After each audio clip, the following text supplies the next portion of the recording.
Hello friends, नमस्कार, आदाब, स्वागत आप सभी का चाणक्य क्लासेज के डिजिटल प्लेटफॉर्म पर।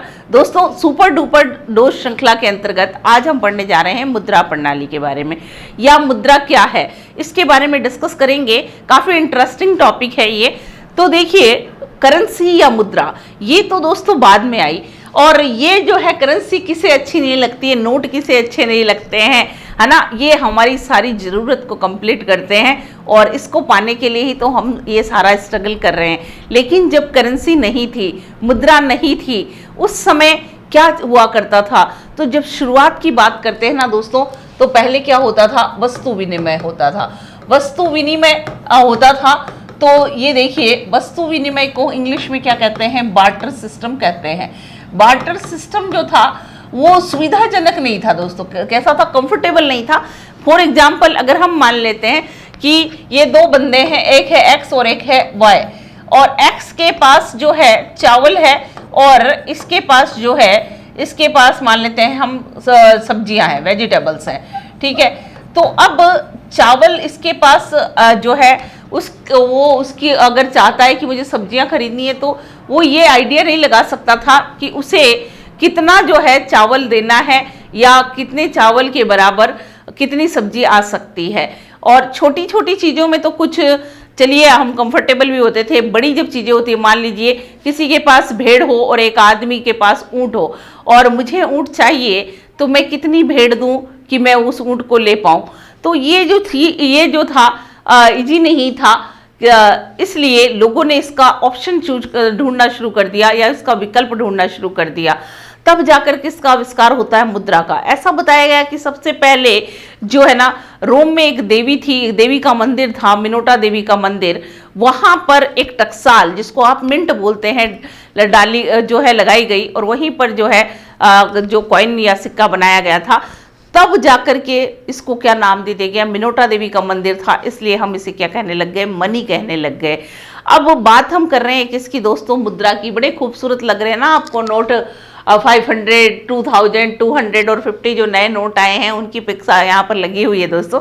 तो मुद्रा क्या है, सबसे पहला जो प्रश्न हमारे दिमाग में आता है कि मुद्रा क्या है। तो मुद्रा क्या है, अगर ये प्रश्न हमसे पूछा जाता है तो आप क्या उत्तर देंगे। मुद्रा क्या चीज है, क्या है मुद्रा, आप बताइए जल्दी से। सोचिए एक बार के लिए कि मुद्रा वह वस्तु है, क्या वह वस्तु है जिसमें क्या है, खरीदने की क्षमता हो।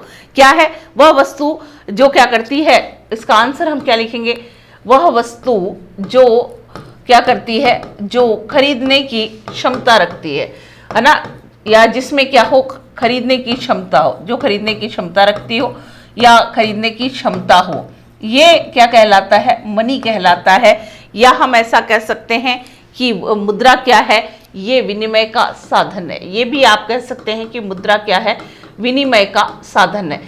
भारत की अगर बात की जाती है दोस्तों, तो भारत में अभी हमारे यहाँ पे रुपया जो चलता है, रुपये की शुरुआत जो है, भारतीय मुद्रा क्या है, हमारे देश की करेंसी क्या है, भारतीय मुद्रा कौन सी है।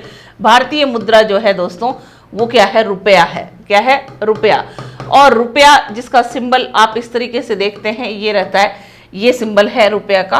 तो ये जो है दोस्तों, रुपया सबसे पहले अगर हम बात करते हैं, तो रुपया देखिए कितने अच्छे लग रहे हैं, कितने खूबसूरत नोट लग रहे हैं। रुपया जो है सर्वप्रथम किसने चलाया था, रुपया सर्वप्रथम शेरशाह सूरी ने चलाया था। किसके द्वारा चलाया गया, शेरशाह सूरी द्वारा, जो कि कब से कब तक शासन कर रहे थे, 1540 से 45 तक शासन कर रहे थे। कब से कब तक, 1540 से 1545 ईस्वी तक जो था, शेरशाह सूरी ने चलाया था। ये सिक्का किसने चलाया, शेरशाह सूरी ने चलाया था। लेकिन दोस्तों, ये पेपर करेंसी नहीं था, ये किसका था, ये चांदी का सिक्का था। किसका था, चांदी का सिक्का था। अब आप ये सोच रहे होंगे कि ये चांदी का सिक्का था, तो कागज के नोट कब से प्रचलन में आए भारत में। अगर जो है विश्व की बात कही जाती है, तो दुनिया में सबसे पहले कागज करेंसी कहाँ चली थी, तो वो चलती है, आपको पता है, चाइना के अंदर, है ना। चीन में सबसे पहले कागजी नोटों का प्रचलन हुआ। 1893 में कागजी मुद्रा प्रचलन में आती है। 1893 ईस्वी में सर्वप्रथम जो है कागजी मुद्रा, जो नोट थे, कागज के नोट आते हैं, कागज के नोट आए। कहाँ पर बात कर रहे हैं हम? भारत की बात कर रहे हैं। विश्व में मैं आपको बता चुकी हूँ कहाँ पर थे, चीन में थे। अब ये जो है आपसे ये भी तो पूछा जा सकता है, कागजी नोट आखिरकार क्यों चलाए गए या किसकी रिकमेंडेशन पर या किसकी सिफारिश पर चलाए गए? तो दोस्तों एक समिति थी जिसका नाम था हर्षल समिति। कौन सी समिति का सुझाव आ रहा है? ये सुझाव है दोस्तों किसका? हर्षल समिति का। हर्षल समिति का जो सुझाव था, यह हर्षल समिति जो कहती है तो कागजी नोट जो बनते हैं, इन्होंने रिकमेंडेशन किया। फिर आरबीआई एक्ट बनता है, आपको पता है 1934 का। उसके तहत 1 अप्रैल 1935 को किसकी स्थापना की गई? रिजर्व बैंक ऑफ इंडिया की स्थापना होती है। और जब रिजर्व बैंक ऑफ इंडिया की स्थापना होती है तो दोस्तों हम पढ़ते हैं, क्या पढ़ते हैं, जब आरबीआई की स्थापना हो जाती है तो नोट छापने का अधिकार किसको दे दिया गया? नोट छापने का अधिकार किसको दिया गया है? नोट छापने का अधिकार किसको मिला? आरबीआई को। छापने का अधिकार किससे मिला है? ये मिला है अधिकार आरबीआई को दिया गया। आपको पता है 2 रुपए के नोट से लगाकर 10,000 रुपए तक के नोट कौन छाप सकती है? आरबीआई छाप सकती है। 2,000 तक का तो नोट हमने देखा है ना, लेकिन 10,000 तक के नोट कौन छाप सकती है दोस्तों? 10,000 तक के नोट आरबीआई छाप सकती है। इस चीज को ध्यान रखिएगा। आरबीआई क्या कर सकती है? देखिएगा, आरबीआई 2 रुपए के नोट से, कहां से? 2 रुपए के नोट से 10,000 रुपए के नोट छाप सकती है।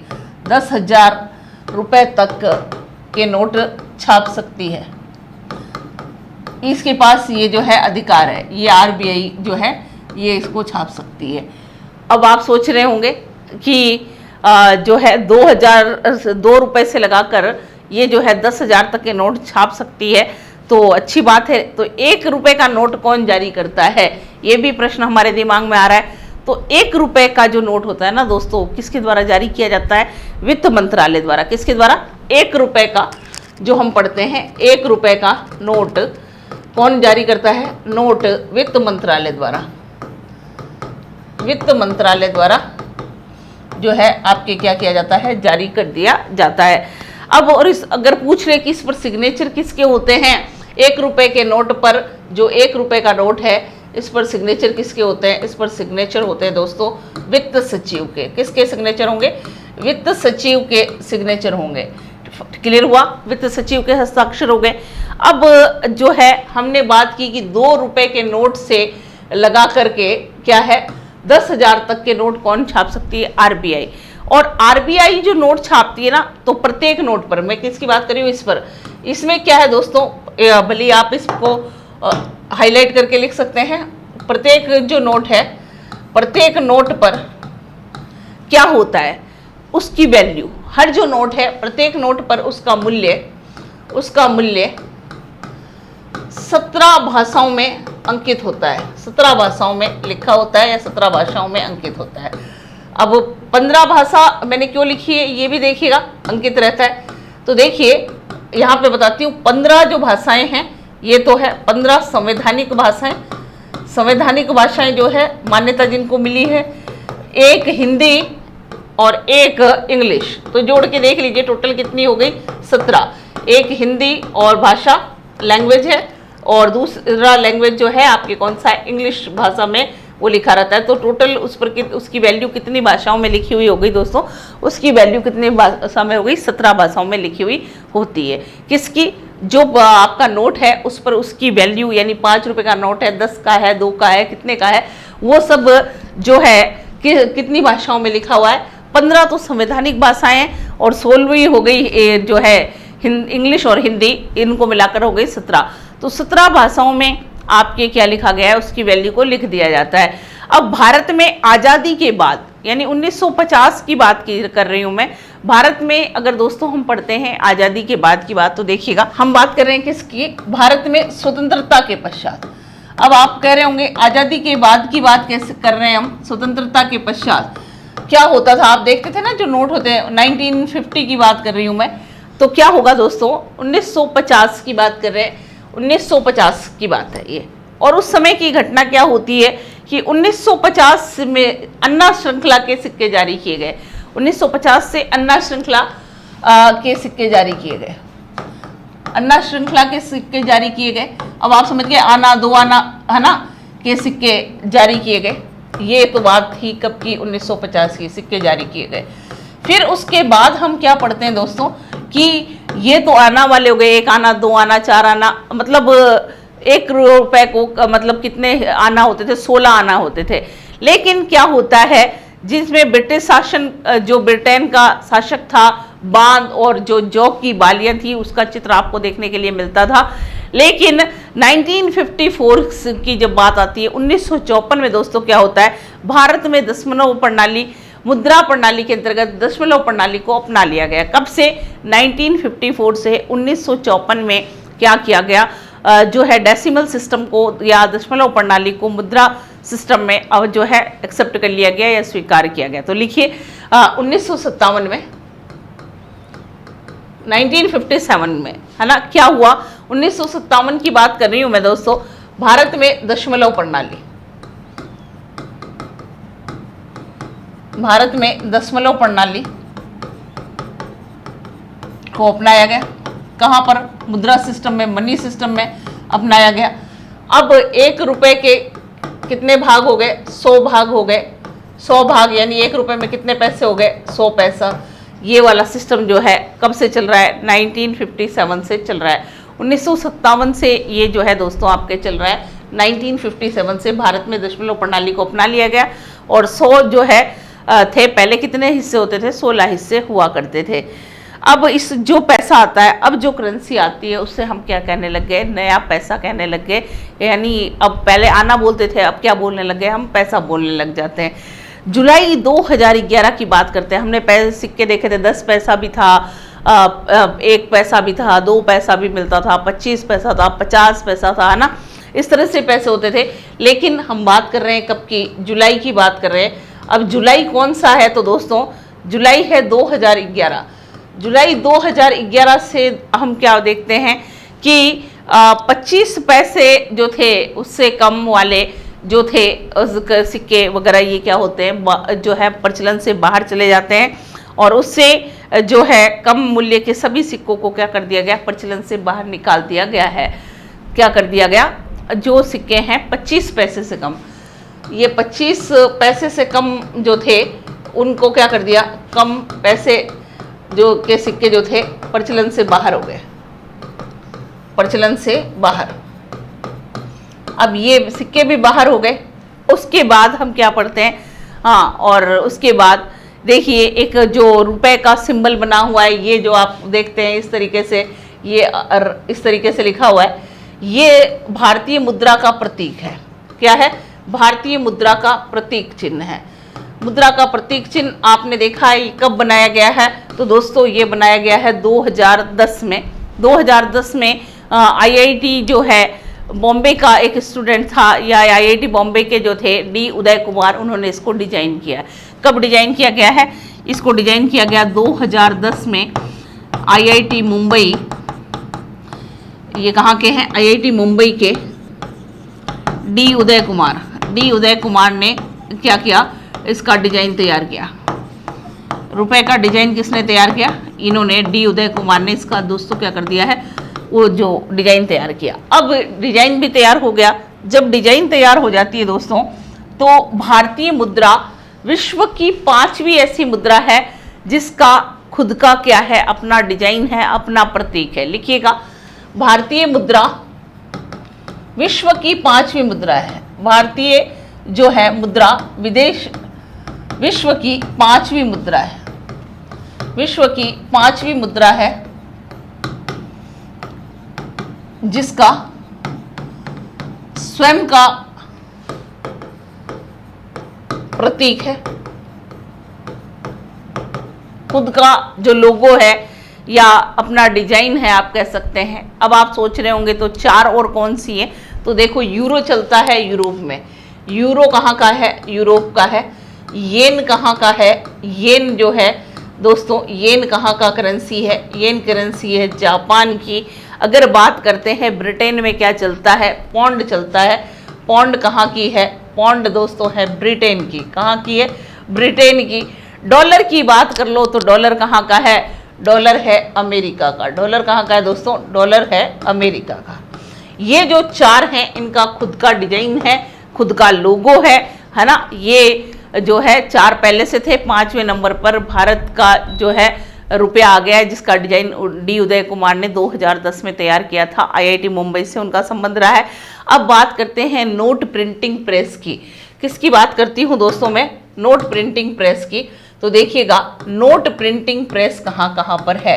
तो देखिए नोट प्रिंटिंग प्रेस की बात करते हैं तो देवास आता है दोस्तों कहाँ पर? मध्य प्रदेश में। देवास एमपी में नोटों के लिए प्रिंटिंग प्रेस है। नोट प्रिंटिंग प्रेस कहाँ है? देवास में है। फिर और कहाँ पर है? मैसूर के अंदर है। मैसूर कहाँ पर आता है? कर्नाटक में आता है ना। और कहाँ पर है? नासिक महाराष्ट्र में है। मैसूर में है, नासिक में है। देखिए मैसूर में भी है, कहाँ पर है? नासिक के अंदर है। यहाँ पर नोट प्रिंटिंग प्रेसेज हैं। इसके अलावा पश्चिम बंगाल में जो है साल्बोनी एक जगह है। कहाँ पर? वेस्ट बंगाल में साल्बोनी में भी क्या है? प्रिंटिंग प्रेस है। नोट प्रिंटिंग प्रेस जो है वो यहाँ पर आपको देखने के लिए मिलती है। तो ये थे नोट प्रिंटिंग प्रेस के स्थान जहाँ पर नोटों की प्रिंटिंग की जाती है। अब एक प्रश्न आता है मोस्टली एग्जाम में, नोट छापने की स्याही। नोट छापने की स्याही भी कहाँ पर बनती है? आपको मिलेगी देवास में। और देवास कहाँ पर है? देवास दोस्तों आता है एमपी के अंदर। कहाँ पर है? एमपी के अंदर है। और फिर उसके बाद हम बात करते हैं कि नोट छापने का जो कागज होता है वो कहाँ से मिलता है? तो होशंगाबाद। कहाँ से मिलता है? होशंगाबाद। होशंगाबाद कहाँ पर है दोस्तों? होशंगाबाद एमपी में है, एमपी के अंदर है। यहाँ पर जो है नोटों के लिए सिक्योरिटी पेपर मिल, जिसको आप बोलते हैं सिक्योरिटी पेपर मिल, ये कहाँ पर है? सिक्योरिटी पेपर मिल दोस्तों ये आपके कहाँ पर है? होशंगाबाद के अंदर है। चाहे आप नोट छापने का पेपर बोल सकते हो। जब डीमोनेटाइजेशन हुआ था, जब अभी आपके नोटबंदी हुई थी, उस समय के अंदर काफ़ी चर्चा में रहा था होशंगाबाद। होशंगाबाद बहुत ज़्यादा चर्चा में रहा था। अब फिर बात आती है टकसाल की। टकसाल जहाँ पर सिक्के ढाले जाते हैं, जिसको इंग्लिश में आप मिंट कहते हैं, वो कहाँ कहाँ पर है? तो सिक्के जो ढाले जाते हैं ना, सिक्के कहाँ पे ढाले जाते हैं दोस्तों? सिक्के ढाले जाते हैं कहाँ पर? टकसाल में। और टकसाल को इंग्लिश में क्या कहा जाता है? मिंट कहा जाता है। सिक्के कहाँ डाले जाते हैं? टकसाल में। और टकसाल को इंग्लिश में मिंट कहा जाता है। ये कहाँ कहाँ पर है? तो टकसाल है दोस्तों कहाँ कहाँ पर? एक तो है कलकत्ता के अंदर, कलकत्ता में सिक्के ढाले जाते हैं। कलकत्ता के अलावा हैदराबाद के अंदर आपको मिलेगी टकसाल। हैदराबाद जो है यहाँ पर भी टकसाल है। साथ ही साथ जो है मुंबई और नोएडा में भी क्या है? टकसाल है। कहाँ पर है दोस्तों? हैदराबाद के अलावा मुंबई और नोएडा। नोएडा कहाँ पर है? ये तो आपको पता ही है, यूपी के अंदर जो है आपकी क्या है दोस्तों? टकसाल है। डीमोनेटाइजेशन या नोटबंदी की अगर हम बात करते हैं, जैसा कि मैंने अभी कहा, तो नोटबंदी भारत में अब तक कितनी बार हुई है? अगर आपसे पूछ लिया जाता है तो उत्तर क्या देंगे आप? नोटबंदी कितनी बार हुई है? नोटबंदी अभी तक हिंदुस्तान में 3 बार हो चुकी है, 1946, 1978 और 2016। वो तो आप कभी नहीं भूलोगे, 8 नवंबर का दिन। तो नोटबंदी कब कब हुई? 1946 में हुई, 1978 में हुई, और फिर उसके बाद 2016 में। ये तो डेट भी आपको याद होगी कि मोदी जी आते हैं और रात को बोल कर जाते हैं कि कल से कौन कौन से नोट नहीं चलेंगे। तो जल्दी से बताओ कौन कौन से नोट नहीं चलेंगे? 500 के नहीं चलेंगे, और कौन से नहीं चलेंगे? 1000 रुपये के नोट नहीं चलेंगे। तो इनकी नोटबंदी कर दी गई। और 5000 और 10,000 रुपये की नोट जो बंद कब किए गए थे? 1978 में। यहाँ पर मोरारजी देसाई की जब सरकार थी तो क्या कर दिया गया? उनको जो है 5000 10,000 के नोटों को मार्केट से बाहर कर दिया गया, प्रचलन से बाहर कर दिया गया। अगर प्रचलित मुद्रा को क्या करते हैं, हटा दिया जाता है मार्केट से, या उसका प्रचलन बंद कर दिया जाता है, वही आपके क्या कहलाता है? नोटबंदी या विमुद्रीकरण, जो आप बोलते हैं डीमोनेटाइजेशन, जो है वो कहलाता है। तो दोस्तों आज हमने पढ़ा मुद्रा प्रणाली के बारे में। आज के लिए इतना ही। धन्यवाद।